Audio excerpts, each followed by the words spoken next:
Hey guys, it's Ndoplex and welcome back to another build for AMON. Now, this build came about because I was actually looking in my customization menu and at my vehicles, and what I actually wondered was, how do we get these actual drive levels up? If you've looked in your vehicle customization, you can get different drives on these vehicles, and you can get different tier drives which give you faster speed, acceleration, handling, whatever for each of the different manufacturers. And I was actually wondering, how do we go about actually getting those? And where it is it's in your challenges section, and if you do a challenge for a specific manufacturer, like we can see here for Jacobs, if I get a certain amount of kills with Jacobs weapons, I will be able to level up my challenge enough, and it will give me a tier 5 drive, which is what you want, which is the best drive in the game.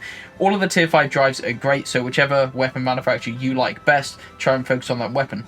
The problem I was having with AMON is 90% of my builds I've done so far have literally just been melee builds, punching people, swinging my Scourge action skill and stuff like that. So I haven't really been doing an awful lot of gun damage. So I really wanted to have an AMON build that was focusing much more on the gun damage side of things and not necessarily fully melee focused or ordnance focused or anything like that, because I wasn't getting those jump drives. So that's kind of the backstory for where this build came about, and I actually think I've made probably one of the strongest AMON builds I've had so far. This build is absolutely insane, allows you to mob like an absolute boss, and can also put out some incredibly high bossing damage as well. Honestly, I think this is probably going to be the build that I use when I get fully into endgame. As much as I love my Scourge build that I did before, the damage just isn't quite there, and the action skill cooldown is a little bit too long to function very well.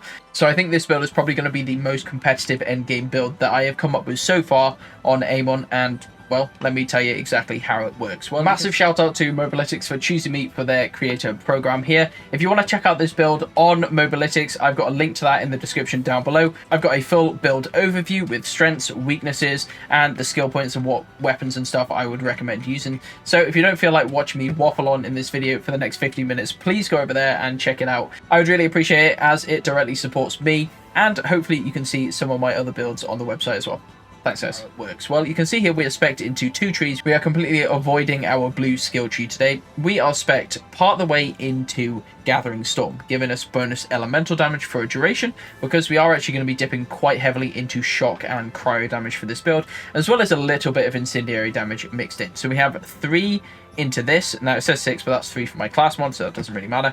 We have 5 points into Get the Lead Out, which is going to give us bonus reload speed, because the kind of core principle of this build is you're going to want to be reloading your weapons quite a lot. Hence, we're going to have a large focus on Jacob's weapons, low magazine weapons that deal high damage so that we can reload them more often, and the reload is then going to proc our bolt action here, giving us bonus shock damage whenever we reload, and this bolt action lasts for 4 seconds. Realistically, with your Jacob's weapon, after you reloaded it, you're probably going to be empty magging a shotgun or something like that, or a pistol, in 4 seconds. So this bonus shock damage is going to be for the entire duration of your magazine. Then you reload again, and you can reproc all of these skills. Now, we are next spec'd into Tempered Pyre and Twin Tempers. Now, while I don't think the actual damage of these 4 drones is very good, they deal melee damage, but unfortunately the damage just isn't really good enough to warrant spec'ing many more points into this. We do want to get both of them, because having these Forged drones active when we use our Forged skill is going to allow them to deal melee damage, and this melee damage will actually proc a lot of melee abilities that we are spec'd into in the Onslaughter kill tree. So because it's going to allow us to proc melee abilities without having to use melees ourselves, these 2 skills are actually very, very good to have, and just passively proccing this stuff in the background while we're running around and doing all of our damage. So 1 point into here and 1 point into here, and that is going to be 15 points into the cybernetics tree, which allows us to get Searing Cold. Now, Searing Cold is probably AMON's absolute best augment in all of his trees, and it looks a bit weird because we've not even got a capstone in this tree, and that's because invested more points into green tree just doesn't seem worth it when you check out some of the damage that we can get in the red tree. But we do want to get down to use Searing Cold, and we are going to want to be using Crucible for our action skill, because this one has a pretty good cooldown and also 3 charges of it. So really, realistically, when you're fighting and you've got proper cooldowns and stuff, you don't really run out of these axes, so you can pretty much freeze whatever you want. These frost axes that apply freeze on impact will freeze 99% of enemies in the entire game. The only enemies these will not freeze are boss enemies, like boss health bar enemies, where you see the red or whatever color health bar at the top of the screen. These axes will not freeze those enemies, but they will freeze every single other badass enemy, whatever, in the game. Kind of OP, not going to lie, and that's why we are actually using Crucible and Searing Cold here. Now, as for the rest of our points, they are all going to be going into the Onslaughter kill tree, because this kill tree, although the action skill is cool, I don't find it to be that effective. It feels very nice to use, and you can swap these out. The build still works very well, even if you're not using Crucible and Searing Cold. You can switch out, and if you'd rather play with the Onslaughter action skill and, I don't know, put on some Pyroclast and stuff like that to give you some bonus damage whenever you're killing stuff close range, it's not a bad choice, but personally I do think the axes are in general a little bit stronger. But where the build really shines is when we get later down into the red tree. So first of all, we get some points into Impetus, which is going to give us bonus shield regeneration rate and movement speed for a duration. This is just a good kill skill to have. Bonus movement speed is going to allow us to dip around to enemies very, very quickly and, you know, deal the damage that we need to by actually making our way over to those enemies. And then 2 points just over into Heavy Plate, giving us some maximum shield capacity, because we're not really dealing an awful lot of incendiary damage and we're not dealing an awful lot of melee damage, so this doesn't really matter here. This gets us down to the next tier of skills. We want to put 3 points into Gut Punch, which is going to read that melee and ordnance damage have a chance to apply weakness to enemies. This skill is incredibly important, and like you can see here, we have a 60% chance on melee to weaken the enemy, meaning that they're going to deal 40% less damage and they're going to take 20% more damage, which is obviously amazing. Now, this is a melee skill, and this will proc from our Forge drones. Our Forge drones that are just flying around the map will proc this Gut Punch skill on enemies just all over the map, next to you, far from you, all over the place, will be getting weakened due to Gut Punch, meaning that they're going to deal massively less damage to you and your allies, and also you're going to be able to deal more damage to them. So Gut Punch here is an amazing skill. Then we put 2 points over here into Wield the Storm, just for some bonus status effect damage and duration, because we are going to be using quite a lot of shock and cryo damage in this build. Then we spec 1 point into Forged in Steel. Now, Forged in Steel is going to make us immune to all damage for 6 seconds, which is actually pretty good. And immune to all damage is great because if we're full health, full shields, we don't take any damage at all. So when we come out of this immunity phase, we are still full health and full shields. Much better skill than you can't die while using this, because if you use one of those, normally you get down to 1 HP, and then as soon as it ends, you're on 1 HP and you die anyway, so it's kind of pointless. So being immune here is fantastic. And because we are using Crucible, the Forge skill on Crucible, the double-edged axe, has only got a 30-second cooldown, which is pretty good compared to, like, if you see the Forge skill on Scourge, which is going to be a 50-second cooldown, and the Forge skill on Onslaughter, which is going to be an 80-second cooldown, which is insane. So if we use Crucible, we can get this up every 30 seconds. 6 seconds of that, we're going to be immune to all damage, which is obviously amazing. So yeah, just another reason why we are using the Crucible action skill here. Now we're putting 5 points into Metal Urge, meaning anytime we deal gun damage, we gain increased action skill cooldown rate for a duration. 5 points in this gives us 50% cooldown rate at max stacks, which is obviously great, and this will allow us to keep more uptime on our axes, allowing us to freeze enemies whenever we want. So this is a pretty good skill here. Unfortunately, we don't have anything to reduce the cooldown of our Forge skill in particular. I would like to be able to spec down into abilities like Fist of Stone. Wherever we deal melee damage, we restore a percentage of cooldown reduction. This would be great because our drones will be hitting, but we just don't have enough action skill points to warrant going down there. So unfortunately, we won't be getting Fist of Stone yet. Potentially, when we get some character levels, I'm sure 50 isn't going to be the cap forever. When we get some increased levels, I think Fist of Stone will be an amazing skill to have. And then we just have better uptime on our Forge skill here. Regardless, we are then going down into the left tree. And once again, we haven't made it to any capstones here because the investment is just not worth it. And we don't have the points to do so. But the left tree here, the pretty much bread and butter of this build, and why it's called the AMON Berserker build, is because of this passive here, Berserk. This is probably AMON's strongest skill in the entirety of its 3 skill trees, paired with There Is Only Red.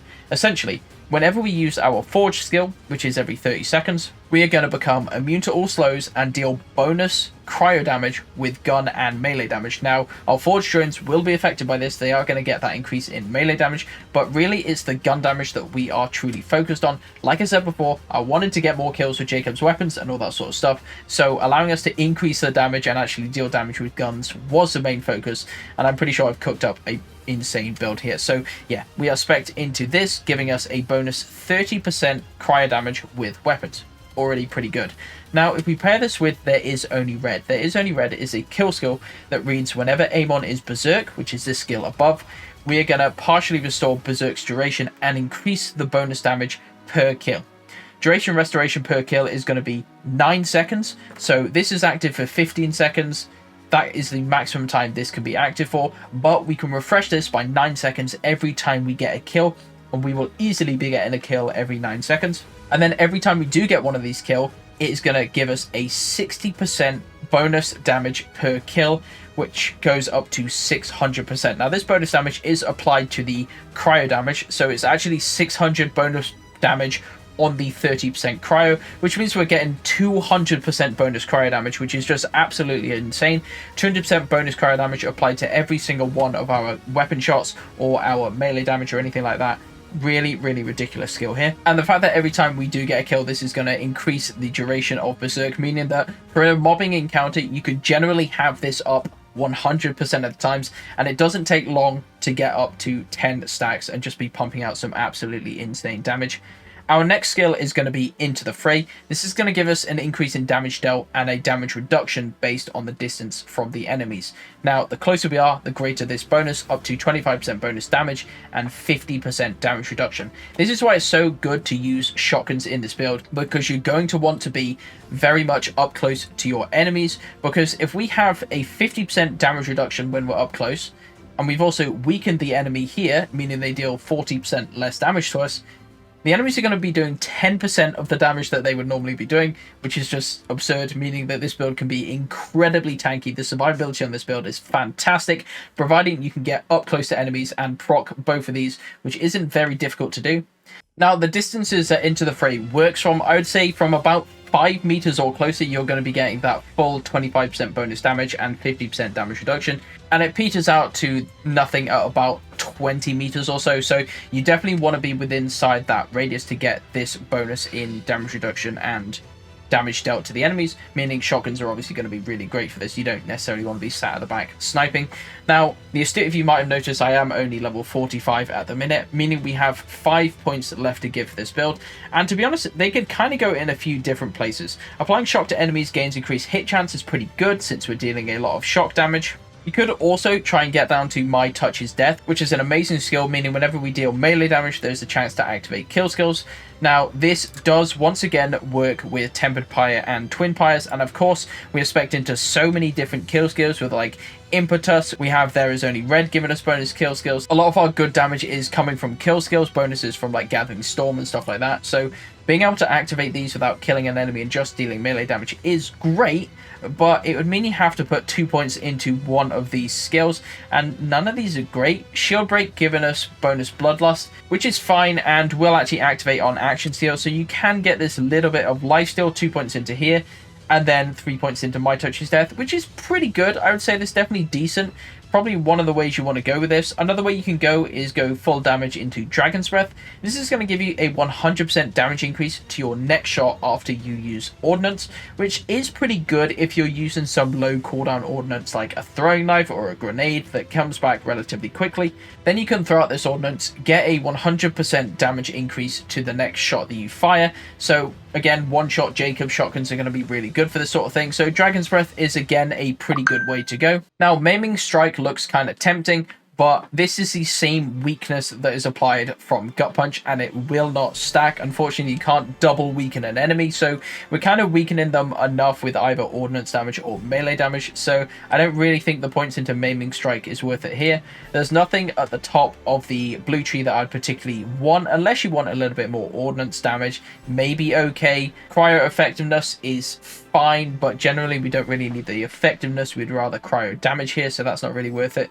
Gun damage at full health, not bad. You could spec 5 points into the gun damage, or something like Permafrost is decent, giving us that cryo damage whenever we freeze an enemy. So it depends how you want to go. If you want to use a big kind of rocket ordnance or something like that that's got a relatively long cooldown, I would probably recommend either specking into Bloodlust and then My Touch is Death, or alternatively I would recommend going for Permafrost, meaning whenever we freeze one of the enemies with our axe, it is going to create a hazard underneath them, dealing bonus cryo damage. It's a pretty good skill, but that's kind of up to you for those last 5 points and where you want to go with it. Now, as for our weapons and abilities, you can see here, I do not have great weapons for this. I'm kind of getting close to the end game and wanted to farm a lot more weapons. I'm currently just using this Jacob's pistol with a 4-shot magazine. This has been actually really, really good. I've been using this TDR shotgun as well, which is pretty good because we can just chuck it to deal damage, and then we get the bonus shot procs as well.